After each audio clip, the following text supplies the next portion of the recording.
प्रभु प्यार का एक तराना तुम्हें सुनाने आए हैं।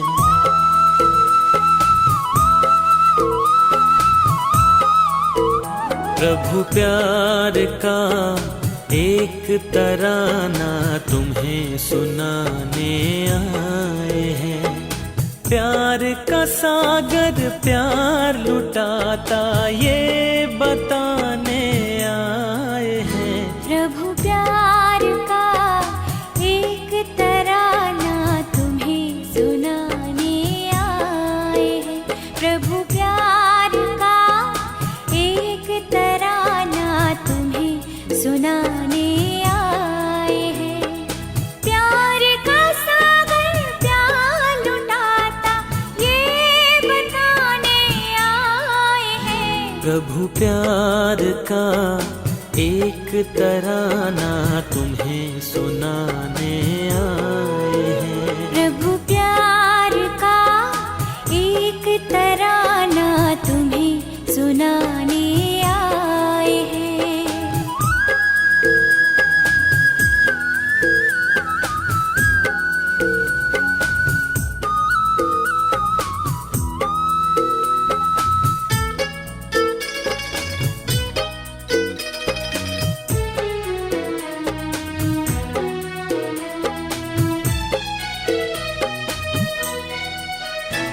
सुगंध चाहिए फूलों की तो फूल से नाता जोड़ो। सुगंध चाहिए फूलों की तो फूल से नाता जोड़ो। परमानंद को पाना हो गर मन को प्रभु से जोड़ो। परमानंद को पाना हो गर मन को प्रभु से जोड़ो। मूल वतन के रहने वाले स्थूल वतन में आए हैं। प्रभु प्यार का एक तराना तुम्हें सुनाने आए हैं। प्रभु प्यार का एक तराना तुम्हें सुनाने आए हैं।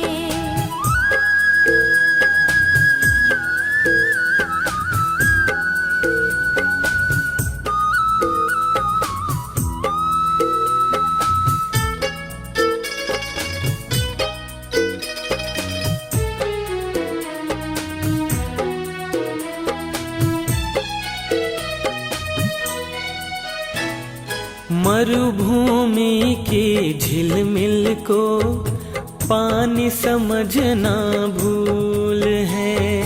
मरुभूमि की झिलमिल को पानी समझना भूल है। ये तो सूरज की गर्मी है और पवन खिल है। ये तो सूरज की गर्मी है और पवन खिल है। मन की बंद आंखें खोलो ये बताने आए हैं। प्रभु प्यार का एक तराना तुम्हें सुनाने आए हैं। प्रभु प्यार का एक तराना तुम्हें सुनाने आए हैं।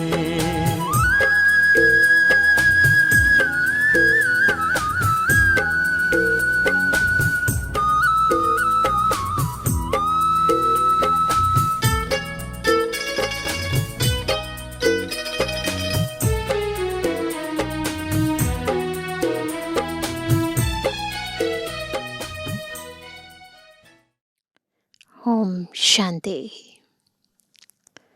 शिव बाबा हमारा बेहद का माता पिता, बंधु सखा भी है, साजन भी है तो सर्जन भी है। और अगर खुद भगवान हमारा साजन है तो आत्मा को कभी दुख नहीं हो सकता। और खुद वैद्यनाथ अगर हमारा सर्जन है तो आत्मा को कभी कोई दर्द नहीं हो सकता। बाबा जब इस सृष्टि पर आते हैं तो केवल देह नहीं अपितु आत्मा की भी जो अनेक बीमारियां, अनेक रोग लगे हुए हैं, उन सभी को दूर करने की विभिन्न और सहज युक्तियां बताते हैं। ऐसी युक्तियां जिसके अंदर न कोई स्थूल धन खर्च होता है, न मन के व्यर्थ संकल्प चलते हैं, और आत्मा केवल एक जन्म नहीं अपितु जन्म जन्मांतर के लिए विभिन्न रोगों से मुक्त हो जाती है। आज की मुरली भी हमें ईश्वरीय श्रीमत द्वारा कैसे अपने तन के, मन के, धन के व संबंधों के विभिन्न रोगों को दूर करना है, वो विधि बता रही है। सुनते हैं प्यारे बाबा के मधुर महावाक्य। आज है 8 तारीख, 8 नवंबर 2025। बाबा के महावाक्य हैं, मीठे बच्चे तुम देही अभिमानी बनो तो सब बीमारियां खत्म हो जाएंगी और तुम डबल सिर ताज विश्व के मालिक बन जाएंगे। तो डबल प्राप्ति है, एक तरफ कोई बीमारी नहीं और दूसरी तरफ डबल सिरताज विश्व के मालिक की उपाधि। प्रश्न है, बाप के सम्मुख किन बच्चों को बैठना चाहिए? बाबा के सम्मुख, साकार बाबा की मुरली है, परंतु बाबा अपने सामने भी चाहते हैं कि ऐसे बच्चे बैठें जिन्हें ज्ञान में इंटरेस्ट हो, शौक हो, जो देही अभिमानी स्थिति में रहें, जो श्रीमत का पूरा पालन करें। तो उत्तर है, बाबा ने कहा जिन्हें ज्ञान डांस करना आता है, ज्ञान सुनते जाएं और मन में डांस चलता रहे, खुशी होती रहे। ज्ञान डांस करने वाले बच्चे जब बाप के सम्मुख होते हैं तो बाबा की मुरली भी ऐसी चलती है।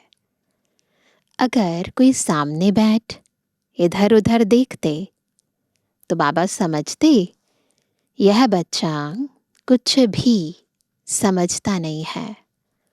बाबा ब्राह्मणियों को भी कहेंगे, तुमने यह किसको लाया है, जो बाबा के सामने भी उबासी देते हैं। बच्चों को तो ऐसा बाप मिला है जो खुशी में डांस करनी चाहिए। आज का गीत है, दूर देश का रहने वाला आया देश पर आए। दूर देश का रहने वाला आया, आया देश पर आए। दूर देश का रहने वाला आया, आया देश पर आए। मन से मन की पूछ रहा है, मन से मन की पूछ रहा है, अपना भेद छुपाए। दूर देश का रहने वाला आया, आया देश पर आए। दूर देश का रहने वाला आया। ओम शांति। मीठे मीठे बच्चों ने गीत सुना। रूहानी बच्चे समझते हैं कि रूहानी बाबा जिसको हम याद करते आए हैं, कैसे याद करते आए हैं? दुख हरता सुख करता, वह तुम मात पिता हम बालक तेरे, तुमरी कृपा से सुख घनेरे।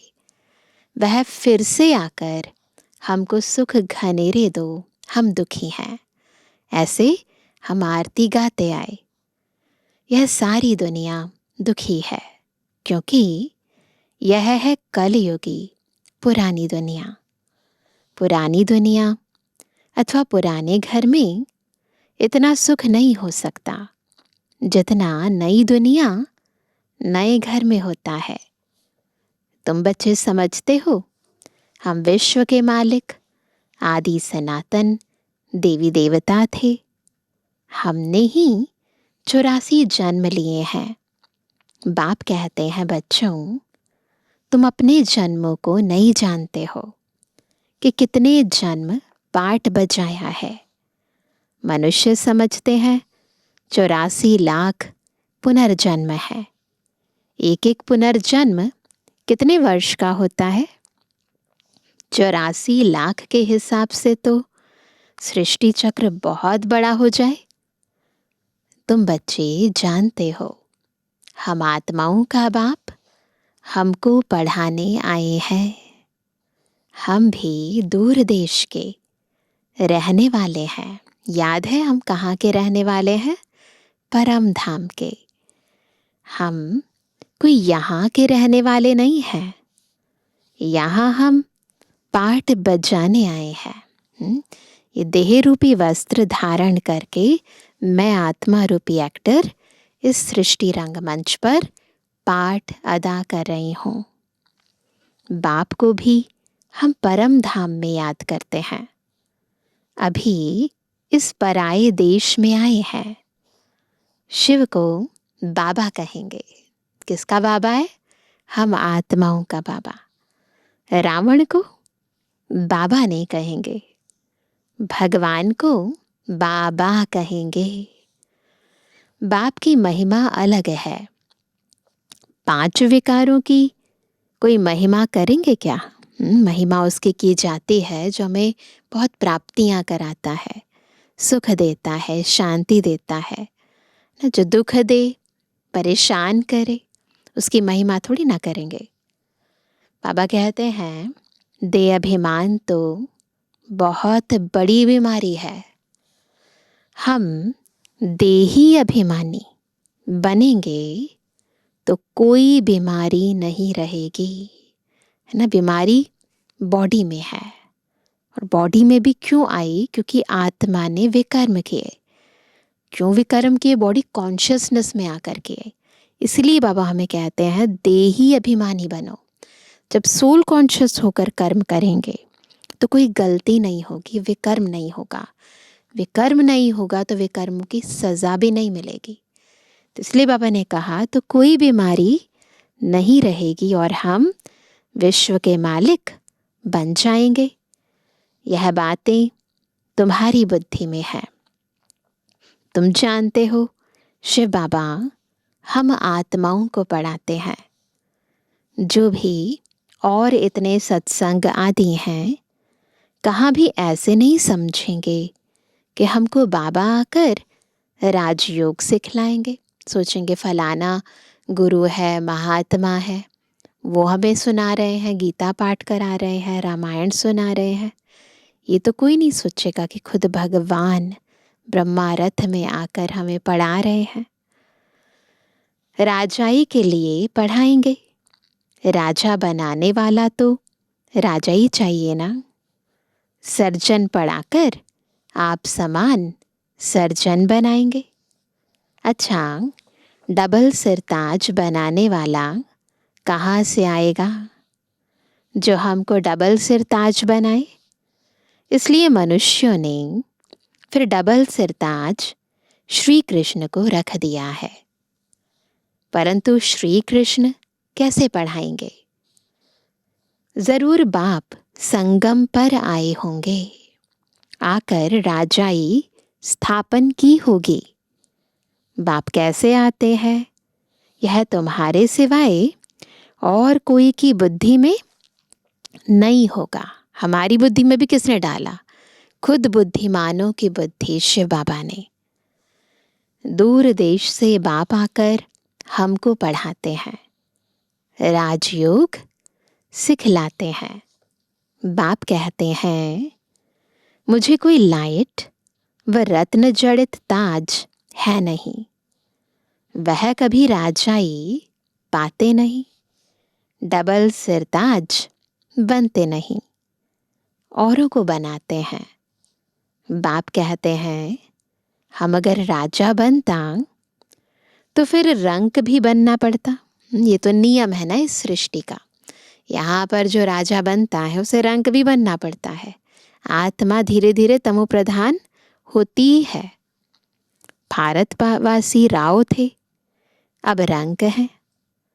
तुम भी डबल सिरताज बनते हो, तो तुमको बनाने वाला भी डबल सिरताज होना चाहिए, जो फिर तुम्हारा योग भी लगे।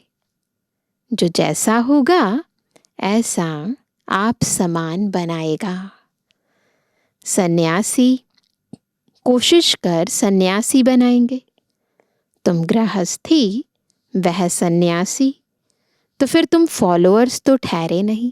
कहते हैं ना, हम फलाना गुरु के फॉलोअर हैं, है ना, परंतु बाबा कहते हैं कि जिस गुरु को आप मानते हो, जिस सन्यासी के पीछे जाते हो, वो तो सन्यास धारण किया हुआ है, लेकिन तुम तो गृहस्थ में रहते हो, तो फॉलोअर तो नहीं कहलाए ना।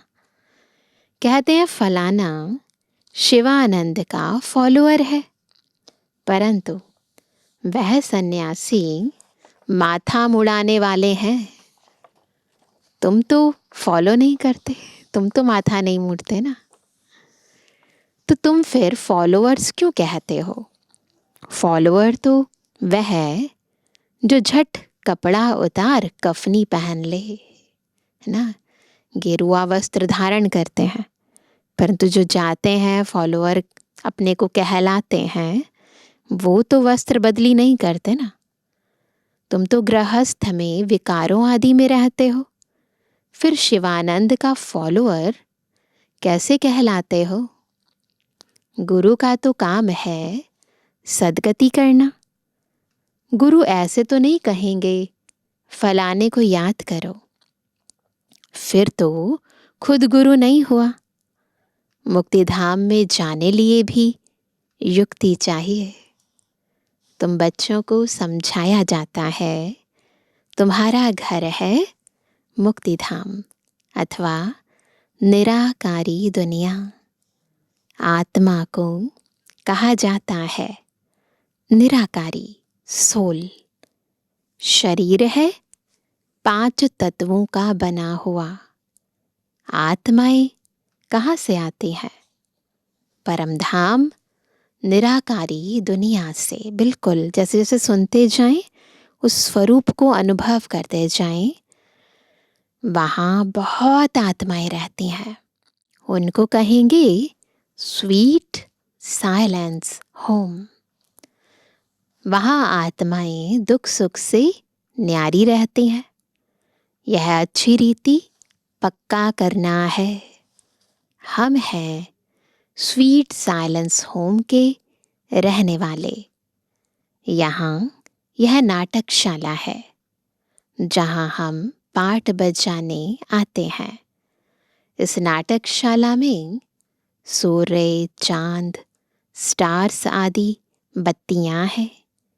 कोई गिनती कर ना सके कि यह नाटकशाला कितने माइल्स की है। एरोप्लेन में ऊपर जाते हैं, लेकिन उसमें पेट्रोल आदि इतना नहीं डाल सकते जो जाकर फिर लौट भी आए। इतना दूर नहीं जा सकते। वह समझते हैं इतने माइल्स तक है, लौटेंगे नहीं तो गिर पड़ेंगे। समुद्र का व आकाश तत्व का अंत पा नहीं सकते। कितना भी दूर दूर चले जाओ, परंतु उसका अंत नहीं पा सकते। अभी बाप तुमको अपना अंत देते हैं। सारा ज्ञान सागर, अपना ज्ञान हम बच्चों पर लौटा देते हैं। आत्मा इस आकाश तत्व से पार चली जाती है। कितना बड़ा रॉकेट है। तुम आत्माएं जब पवित्र बन जाएंगी तो फिर रॉकेट मिसल तुम उड़ने लग पड़ेंगे। बिल्कुल लाइट होकर फरिश्ते समान उड़ते रहेंगे। कितना छोटा रॉकेट है, छोटा सा बिंदु रॉकेट है। सूर्य चांद से भी उस पार मूल वतन में चले जाएंगे। सूर्य चांद का अंत पाने की बहुत कोशिश करते हैं। दूर के स्टार्स आदि कितने छोटे देखने में आते हैं। ऐसे में देखा जाए तो स्टार बहुत बड़े हैं, लेकिन दूर से देखते हैं तो छोटे नजर आते हैं तो बहुत बड़े। जैसे तुम पतंग उड़ाते हो तो ऊपर में कितनी छोटी छोटी दिखाई पड़ती है। बाप कहते हैं तुम्हारी आत्मा तो सबसे तीखी है। आत्मा ऐसी नहीं है कि दूर से देख रहे हैं तो छोटी नजर आ रही है। ये आत्मा तो है ही बहुत सूक्ष्म।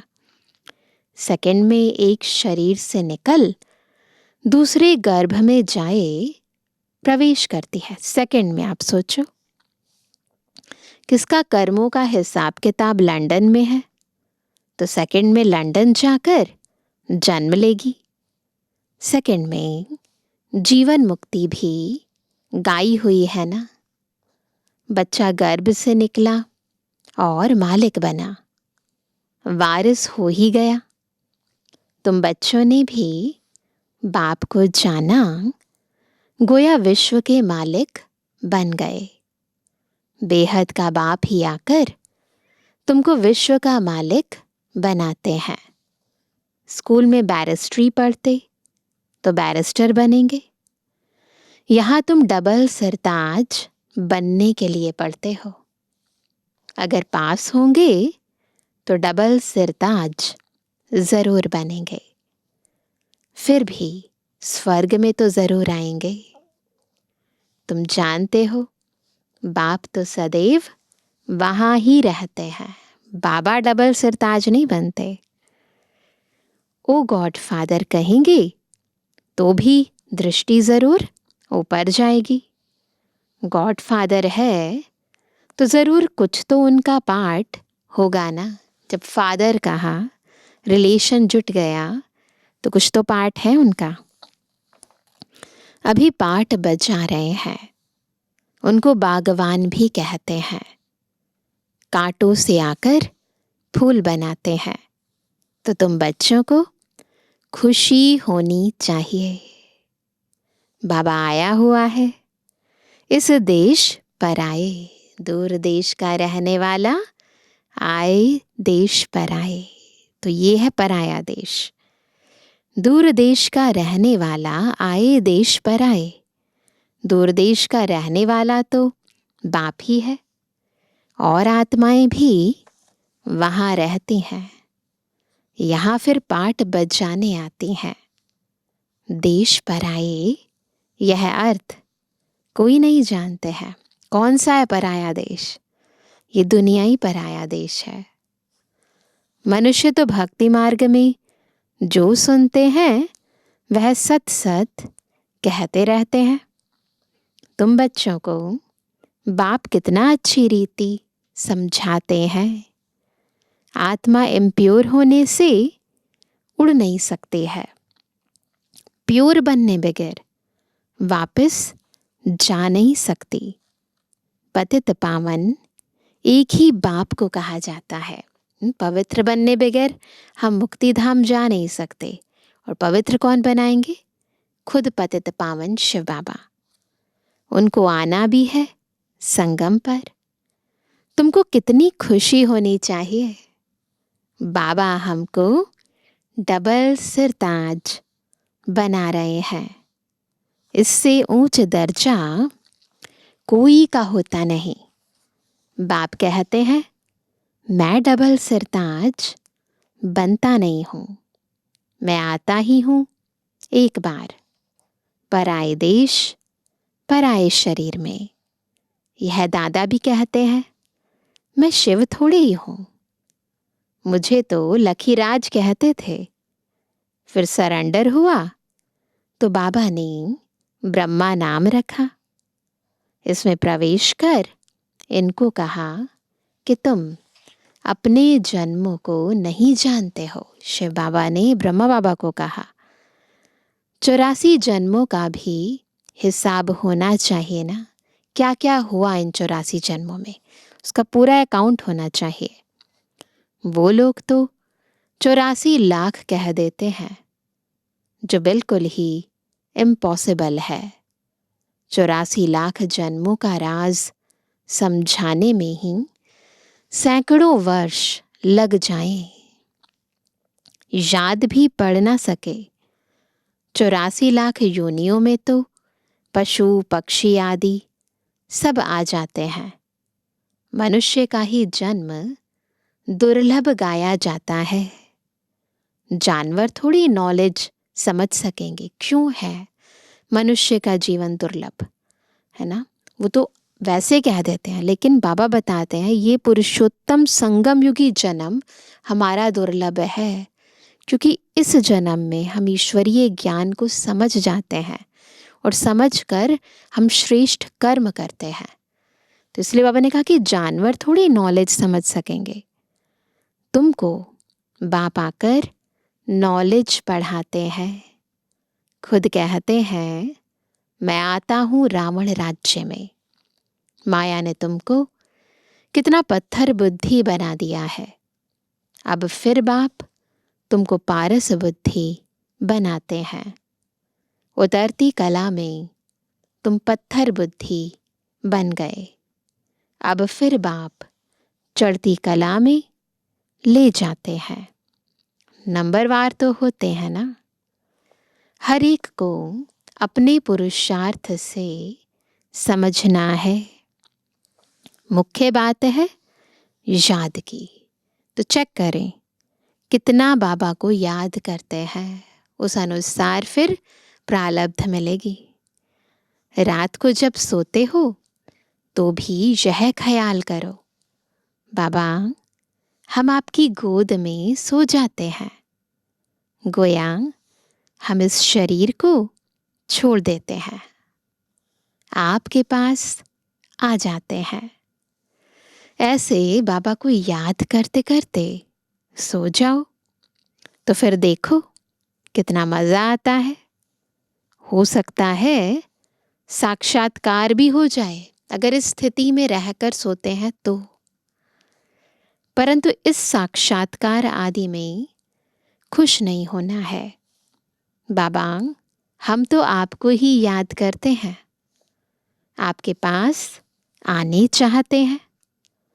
बाबा को तुम बहुत याद करते करते बड़े आराम से चले जाएंगे।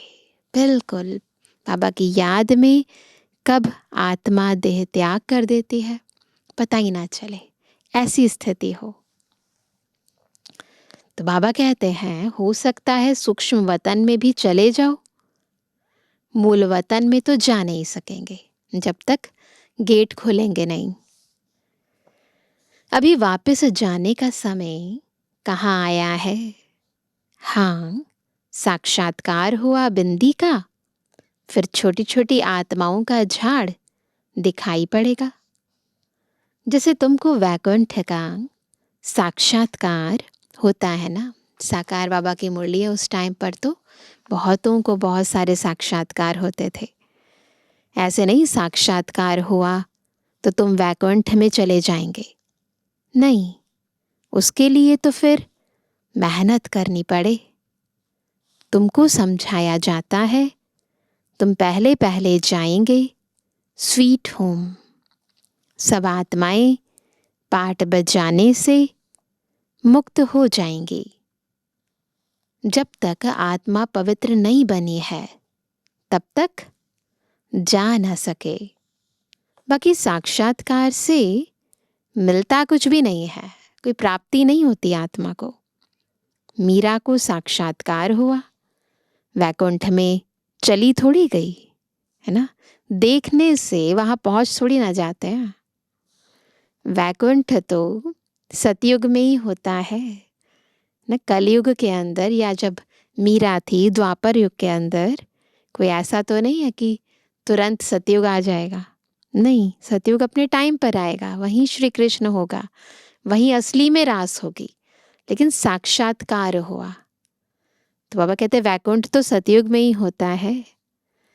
अभी तुम तैयारी कर रहे हो वैकुंठ का मालिक बनने के लिए। बाबा ध्यान आदि में इतना जाने नहीं देते हैं, क्योंकि तुमको तो पढ़ना है ना। बाप आकर पढ़ाते हैं, सर्व की सद्गति करते हैं, विनाश भी सामने खड़ा है। बाकी असुरों और देवताओं की लड़ाई तो है नहीं, वह आपस में लड़ते हैं तुम्हारे लिए, क्योंकि तुम्हारे लिए नई दुनिया चाहिए, जो दुनिया में भी युद्ध चल रहा है, किसके लिए? ताकि नया युग आ सके। और वहाँ कौन होंगे? हम आत्माएं होंगी। बाकी तुम्हारी लड़ाई है माया के साथ, हम आत्माओं की लड़ाई है माया के साथ, 5 विकारों के साथ। तो ये युद्ध आंतरिक युद्ध है।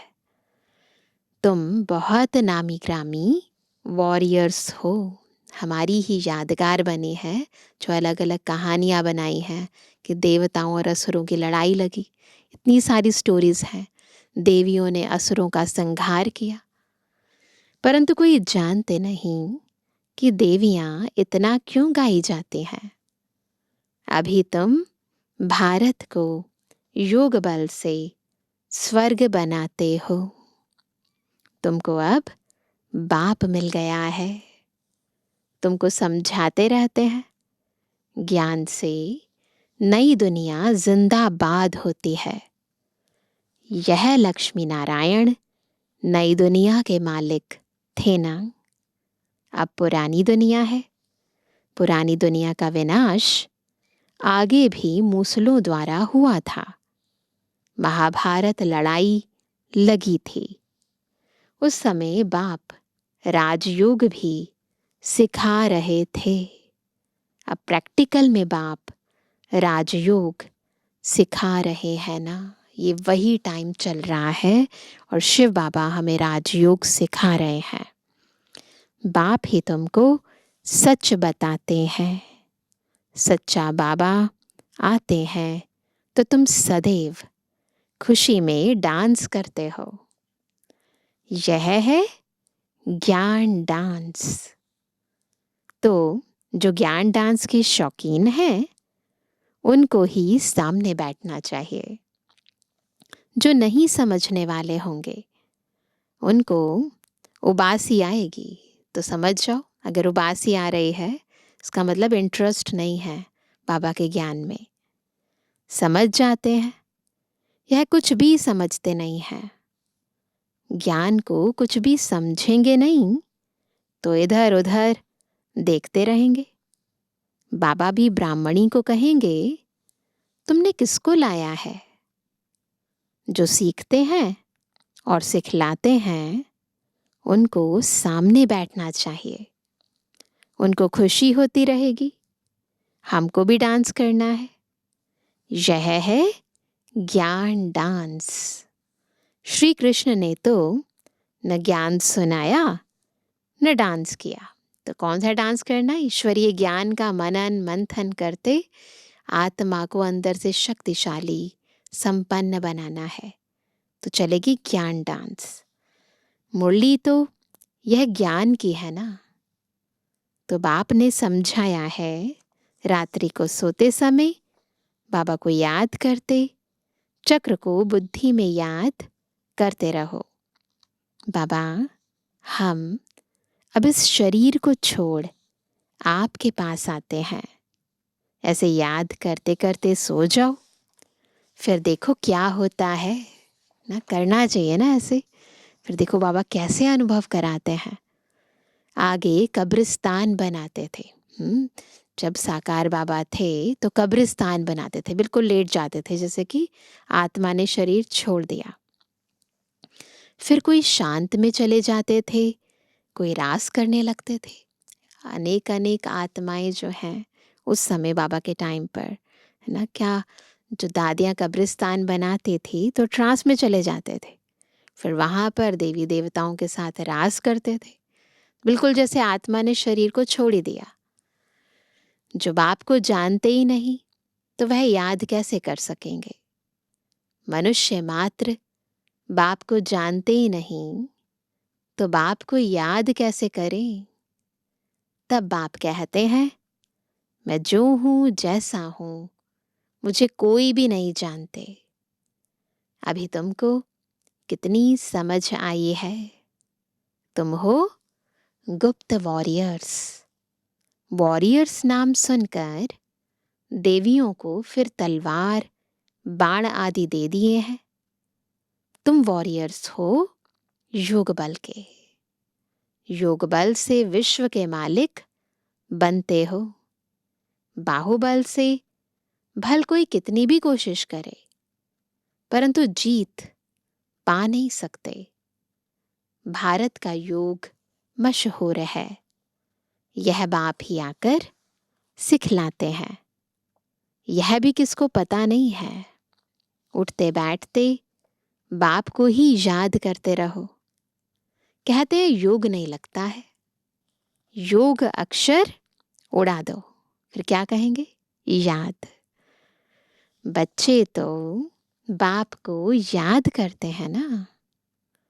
शिव बाबा कहते हैं माँ में कम याद करो, मैं ही सर्वशक्तिमान हूँ। मुझे याद करने से तुम सतु प्रधान बन जाएंगे। जब सतु प्रधान बन जाएंगे तब फिर आत्माओं की बारात निकलेगी। जैसे मक्खियों की बारात होती है ना, झुंड के झुंड जाते हैं, मधुमक्खियां भी जाते हैं। तो बाबा कहते यह है शिव बाबा की बारात। शिव बाबा के पिछाड़ी सब आत्माएं मच्छरों सदृश भागेंगी, बाकी शरीर सब खत्म हो जाएंगे। अच्छा, मीठे मीठे के जवानी बच्चों पे जुबानी बाप दादा का दिल जान सको प्रेम से नंबरवार पुरुषार्थ अनुसार याद कर। रूहानी बच्चों की रूहानी बाप दादा को गुड मॉर्निंग, नमस्ते नमस्ते नमस्ते। धारणा के लिए मुख्य सार। पहला, रात को सोने से पहले बाबा से मीठी मीठी बातें करनी है। बाबा, हम इस शरीर को छोड़ आपके पास आते हैं, ऐसे याद करके सोना है।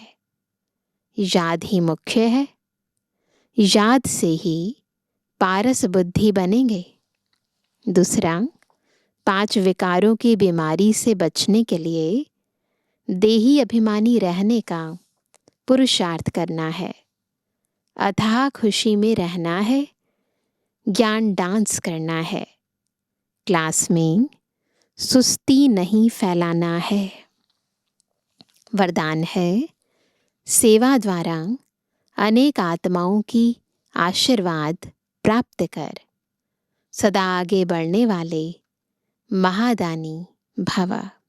कैसे बनेंगे महादानी? जब सेवा से अनेकों की आशीर्वाद पाएंगे। महादानी बनना अर्थात दूसरों की सेवा करना। दूसरों की सेवा करने से स्वयं की सेवा स्वतः हो जाती है। महादानी बनना अर्थात स्वयं को माला माल करना। जितनी आत्माओं को सुख, शक्ति व ज्ञान का दान देंगे, उतनी आत्माओं के प्राप्ति की आवाज़ या शुक्रिया जो निकलता, वह आपके लिए आशीर्वाद का रूप हो जाएगा। यह आशीर्वादें ही आगे बढ़ने का साधन है। जिन्हें आशीर्वादें मिलती हैं वह सदा खुश रहते हैं। तो रोज अमृत वेले महादानी बनने का प्रोग्राम बनाओ। कोई समय व दिन ऐसा ना हो जिसमें दान ना हो। इसीलिए महादानी बनना है, सेवा करनी है। स्लोगन है, अभी का प्रत्यक्ष फल आत्मा को उल्टी कला का बल देता है। आज का व्यक्त इशारा, अशरीरी व विदेही स्थिति का अभ्यास बढ़ाओ। बाप के समीप और समान बनने के लिए, समीप और समान बनने के लिए देह में रहते विदेही बनने का अभ्यास करो। जैसे कर्मातीत बनने का एग्जाम्पल साकार में ब्रह्मा बाप को देखा, ऐसे फॉलो फादर करो। जब तक यह देह है, कर्मेंद्रियों के साथ इस कर्म क्षेत्र पर पाठ बजा रहे हो, तब तक कर्म करते कर्मेंद्रियों का आधार लो और न्यारे बन जाओ। यही अभ्यास विदेही बना देगा।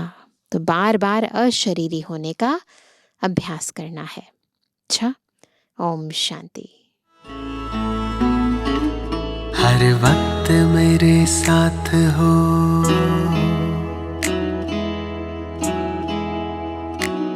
हर वक्त मेरे साथ हो, विश्वास रहता है। भगवन तुम्हारे प्यार का एहसास रहता है।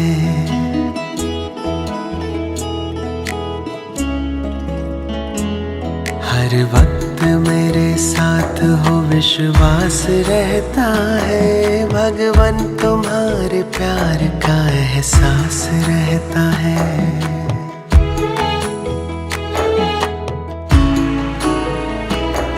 जब भी निकलता घर से तुम साथ चलते हो, धूप भरी राहों में बादल से ढलते हो।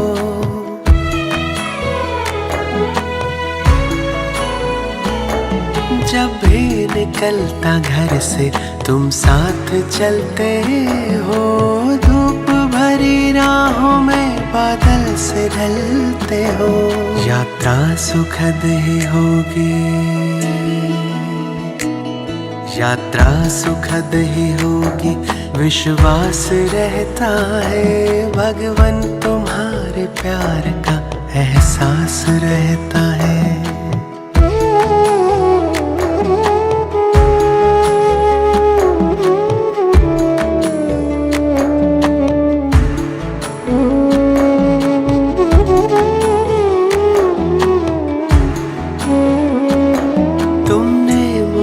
जो दी वो खुशियाँ लुटाता हूँ, तेरा नाम रूप गुण में सबको बताता हूँ।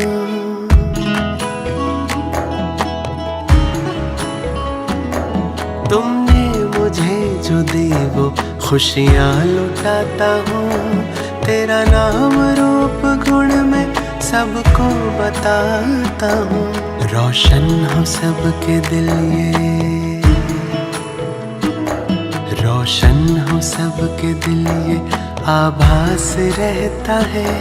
भगवन तुम्हारे प्यार का एहसास रहता है।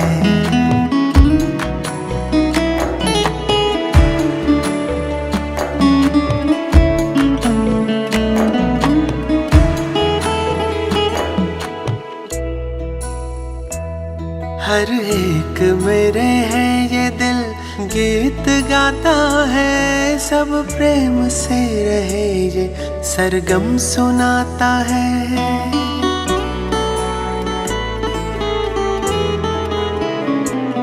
हर एक मेरे है ये दिल गीत गाता है। सब प्रेम से रहे ये सरगम सुनाता है। जन्नत बने जहाँ ये,